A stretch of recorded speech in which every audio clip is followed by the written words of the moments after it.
The phone rings twice before he answers. "Hey," Wilder says. Just that. Like no time has passed. Like 15 years haven't. 3,000 miles away, his sister sits in her husband's chair in a house that no longer feels like hers, and finally says the sentence she's been holding in her mouth for an hour, unsent, unsendable, until now. "I think I finally understand why you left." Neither of them speaks for a moment. Some silences cost nothing. This one costs everything.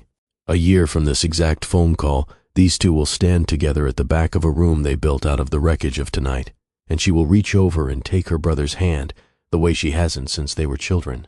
Whatever breaks between them in the next 10 days, that much will survive it. But that's later. Tonight, there's only the silence on the line, and a brother and sister about to find out whether love and resentment can survive living in the same heart. If you're already part of this channel, welcome back. And if you've just found Earned Love, hit subscribe now, because what these two are about to go through is going to ask something of you too. Have you ever found out the truth about someone all at once, after years of only ever seeing the version they let you see? Stay with me. This is how a family breaks, and this is how, against every odd, it earns its way back together. The laptop is still warm when she finds it. She hadn't been looking for anything. She'd only wanted to print a boarding pass, and her husband's study was closer than her own. That's the part she'll repeat to herself for months afterward, as if the smallness of the reason could soften the size of what it leads to. The browser is open to a wallet she doesn't recognize. Holt is careful about most things. Careful about charm, careful about timing, careful about which version of himself belongs in which room. He hadn't been careful about this. A list of transactions, recurring, dated back nearly 7 years. Tuition payments, a mortgage in Illinois, a name, Priya, attached to an address in a city she's never once been invited to, and a date, the very first transaction, that lands 8 months before her own daughter was born. Her legs ask her to sit down before she chooses to. Upstairs, her 6-year-old is asleep in a room painted the color of seafoam, and the sickness moving through Briar has nothing to do with the wine she had at dinner. It's the understanding that her daughter was born into a marriage already being quietly shared with someone else. She doesn't cry, not here, not in a room with the door open. That lesson was taught to her a long time ago, in a different room, by a different loss, and some lessons, once learned, never fully leave the body. She picks up her phone, scrolls to a name she hasn't dialed in over a decade, types one sentence to the brother she's spent that decade keeping at arm's length. "I think I finally understand why you left." She doesn't send it yet, not for another hour, not until the second glass of wine, and a third, and a silence in the house too loud to sit inside alone. She sets the phone face down on the desk and waits for the house to stop tilting. The house had a name back then, though the children who grew up inside it never used it.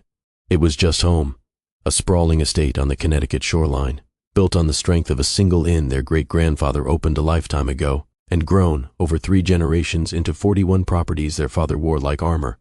Augustin Renworth ran the company the way other men run marathons, relentlessly, joylessly, as if stopping might kill him. His wife Vivian ran the house, and more than that, ran the children's sense that the world was a soft place to land. She read to them on the porch in summer. She let Briar, at 17, believe she might become a marine biologist instead of a hotelier. She let Wilder disappear into the kitchen for hours, where he discovered, at 12, the only thing he'd ever wanted to do with his hands. Vivienne was the architecture holding both of those futures up at once. Then, in March, she was diagnosed. By the following March, she was gone. Briar remembers almost nothing of the funeral except the receiving line, 3 hours of hands she didn't want to shake, of being told how strong she was being, of watching her father stand a few feet away, present in body, gone everywhere else. Someone needed to answer 200 condolence cards. Someone needed to make sure Wilder, 13 now and silent, refusing to eat, kept getting up in the mornings. Briar became that someone. Nobody asked her to. She was 18, and she understood, with the clarity of a girl who'd just watched the only soft thing in her world disappear, that if she didn't hold the family together, nothing would. She deferred college, then deferred it again.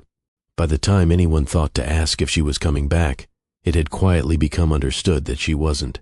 She never chose this role out loud. She simply decided, in the space of one unbearable season that no one else would. Have you ever taken on a responsibility nobody asked you to carry, just because you could see, clearly, that no one else was going to? Wilder Renworth built this restaurant out of stubbornness and 12 years of being underestimated.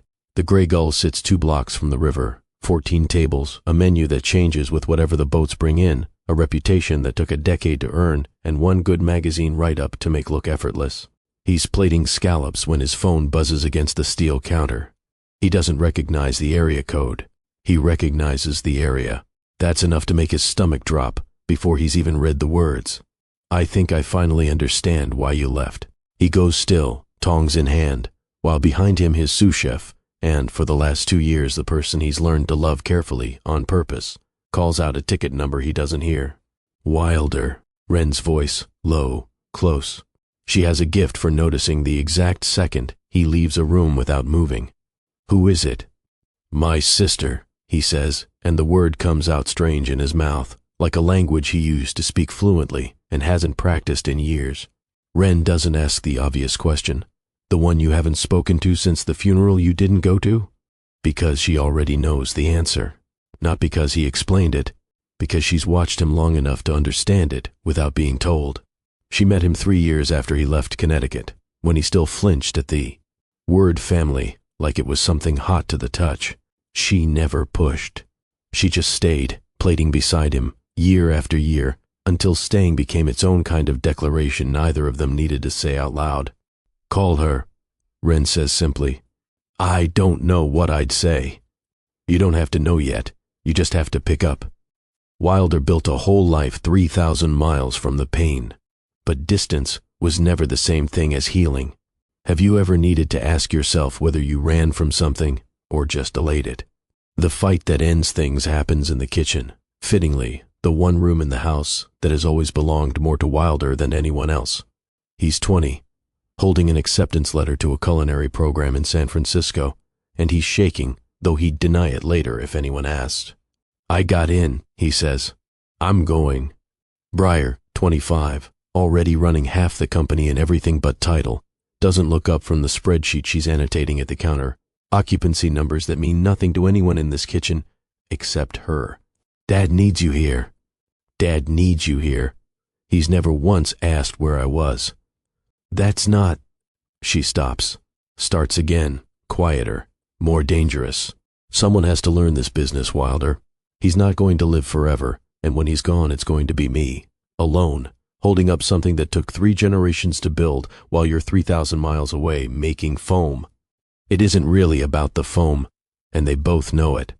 It's about a girl who buried her future at 18 because somebody had to, and a boy who watched her do it and decided, with the particular cruelty of the young, that he wouldn't make the same mistake, that he wouldn't let grief turn him into furniture in his own family's house. You didn't have to stay, Wilder says. You chose to, and now you're angry I'm choosing something else. I chose to because somebody had to. You were 13 and falling apart. Dad was a ghost, and Mom, her voice cracks on the word, the first crack he's heard in 7 years. He hates himself a little, watching it happen. Mom would have wanted us to be happy, Briar. She'd have wanted that for you too. But you've decided this house is a debt you have to keep paying, and I'm not spending my whole life as collateral for a guilt that was never mine to carry. He leaves for the airport 4 hours later. Briar doesn't come downstairs to say goodbye. 15 years will pass, 2 crises, 1 wedding, 1 daughter, 1 funeral she carries alone, before they speak more than a handful of stiff, dutiful words to each other again. This is the moment that explains everything that comes after. If you've ever loved someone and hurt them in the same breath, you already know exactly how complicated that kind of love can be. Briar makes 3 calls that night. The first is to a lawyer. The second is to her daughter's pediatrician's after-hours line, not because anything is wrong, but because she needs to hear a calm, ordinary voice say a calm, ordinary thing, and a well-child checklist is the steadiest ground she can find right now. The third, an hour and 3 glasses of unfinished wine later, is to Wilder. He picks up on the second ring, which tells her more than anything he could have said. He's been waiting, phone already in his hand. Hey, he says, just that. Holt has another family, she says, because she never learned how to ease into anything, and grief has stripped away whatever patience she had left for small talk. A whole other life. There's a kid out there, Wilder, a kid I never knew about, and the timeline doesn't even make sense because it started before my daughter was even born. A long silence. Then gently, I'm so sorry. Where are you right now? Brackwood. Sage is asleep upstairs. Dad's down the hall. Alone with all of it? I've been running the company, managing his care, and apparently failing to notice my own husband had a second mortgage and a second child in Illinois. So, I'm doing great, Wilder. Really thriving. He laughs, short, surprised, and underneath it, she hears something that might be the beginning of forgiveness. His or hers. Neither of them sure yet which. I'm coming home, he says. You don't have to do that. I know, he says. I'm doing it anyway. 3 days later, a rental car pulls up the long drive, still smelling of airport coffee. The first person Wilder sees on the front steps is Atticus. Beside him, a small girl in rubber boots crouches in the gravel, carefully relocating a worm to the grass with the seriousness of someone performing surgery. Reconciliation rarely arrives with fireworks. Sometimes it's just someone finally picking up the phone. If this story is reminding you of someone you haven't called in a while, you're not alone. I'd love to hear about it in the comments. Atticus Marlowe has managed the Renworth flagship property since he was 26. He's known Briar since she was a teenager, sneaking into the kitchen to steal scraps of the same butter rolls Wilder once learned to bake, and he's loved her, quietly, uselessly, for nearly as long. Reasons he's never fully examined, because examining them would have meant doing something about them. He stands near the back of the tent the day she marries Holt Hale, a sharp, ambitious executive brought in 2 years earlier to restructure the company's debt, and who in the process restructures Briar's entire understanding of what partnership might look like. Efficient, strategic, a merger as much as a marriage. Augustin approves of the match instantly and loudly, the way he approves of anything that strengthens a balance sheet. Briar, exhausted from 15 years of holding everything up alone, lets herself be talked into believing that a partner who understands the business of her life is close enough to a partner who understands her. Atticus doesn't say anything that day. He never has, across 7 years of almost moments. The stairwell, after her father's first cardiac scare, when he simply sat with her saying nothing until she could breathe again. The midnight call, the week of her mother's anniversary, that stretched to 3 in the morning over nothing at all. He raises a glass when the toasts come around, says something warm, something brief, goes home that night, and doesn't let himself think about what he might have said instead if he'd ever once believed he was allowed to. That's Sage, Atticus says, by way of greeting. She likes to be the one who saves things. Something in Wilder's chest, already raw, cracks open a little further. 15 years away has cost him a niece he's only now meeting. He's having a good morning, Atticus goes on, nodding toward the second-floor window. Knows who he is, doesn't always know what year it is. Your sister's with him. You're still here, Wilder says. It isn't an accusation. It's closer to relief. Where else would I be? Atticus says it simply, like the answer was never in question, and something in his tone makes Wilder look at him differently, the way you look at a piece of furniture you've walked past for years and only now notice was handmade. Upstairs, Augustin Renworth is a smaller man than the one who lives in Wilder's memory. Smaller in the bed, smaller in the shoulders. His hands, which once signed deeds for 41 hotels, rest still on the blanket, like something already finished. He looks at his son for a long moment, long enough that Wilder fears he won't be recognized at all. You went and became a chef, Augustine says finally, and his mouth, weakened by the stroke, still manages something close to a smile.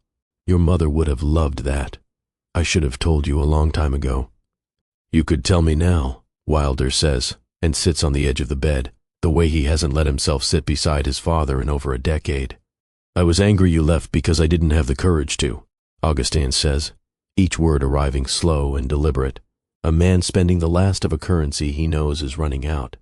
Your sister stayed, and I let her believe that staying was the only kind of love that counted. That was my failure, not yours, not hers either, though I don't think she's worked out yet that she's allowed to put it down. Tell her that. Tell her that little girl downstairs doesn't need a mother who's perfect, just one who's still standing. Down the hall, unseen in the doorway, Briar hears her father say the thing she's waited 22 years to hear. And finally, she lets herself cry where someone might see.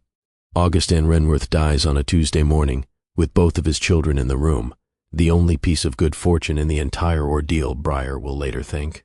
He waited until the family was whole enough to let him go. In the weeks that follow, something between the siblings that had been broken for over a decade begins, carefully, to reset. They go through their father's office side by side, while Sage colors quietly on the rug. They argue about the company's future and, for the first time as adults, actually listen to each other's answers. "I don't want to run 41 hotels," Wilder admits one night, the two of them on the back porch where their mother used to read to them. "I know," Briar says. "I don't think I want to run them alone anymore either." So they build something neither was brave enough to imagine alone. Briar steps back, restructures leadership to include people who earned their place rather than simply inherited it. Atticus, finally, at the head of operations. Wilder doesn't take over an empire. Instead, he and Briar found a culinary fellowship in their mother's name, training young cooks who need somewhere soft to land. As for Holt, there's no redemption arc here. Some things broken stay broken, and Briar learns at 40 that this is allowed to be true without meaning she failed. What grows instead, slowly, is something between her and Atticus. Not a merger this time, just the truth, finally spoken out loud after 15 years of being true in silence. A year later, at the fellowship's first dinner, Sage places a final mint leaf on a dessert plate, tongue between her teeth in concentration, under Atticus's careful watch. Briar and Wilder stand at the back of the room they built from the wreckage. "It took long enough," Wilder says. "It took exactly as long as it needed to," Briar answers, and takes her brother's hand. Love and resentment, finally, resolved into something earned.